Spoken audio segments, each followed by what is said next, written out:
আল্লাহ মালাকুল মাউত কে বলবেন, মালাকুল মাউত কি অবস্থা? বলবে সব শেষ।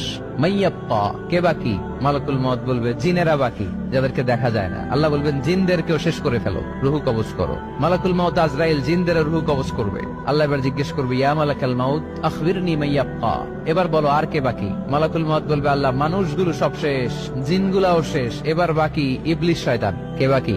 ইবলিসরেও শেষ করো, ইবলিসও শেষ। আল্লাহ আবার জিজ্ঞেস করবেন, ইয়া মালাকাল মাউতি মাইয়াব্বা, আর কে বেঁচে আছে বলো? মালাকুল মাউত বলবে, আল্লাহ আপনার কথা অনুযায়ী পৃথিবীর সব মানুষের রুহ কবজ করলাম, সব জিনদের রুহ কবজ করলাম, ইবলিসের রুহ কবজ করলাম, এখন আছে শুধু ফেরেশতা। আছে কারা? যাও ফেরেশতাদের রুহ কবজ করো। ফেরেশতাদের রুহ কবজ হয়ে যাবে। এবার আল্লাহ জিজ্ঞেস করবেন, ইয়া মালাকাল মাউত আখবিরনি মাইয়াব্বা। মালাকুল মাউত বলবে, আল্লাহ আপনার কথা মতো ধরে ধরে সব শেষ, ফেরেশতাও শেষ, 4 জন ছাড়া। কয়জন ছাড়া? জোরে বলেন, কয়জন ছাড়া? ইসরাফিল, জিব্রাইল, মিকাইল।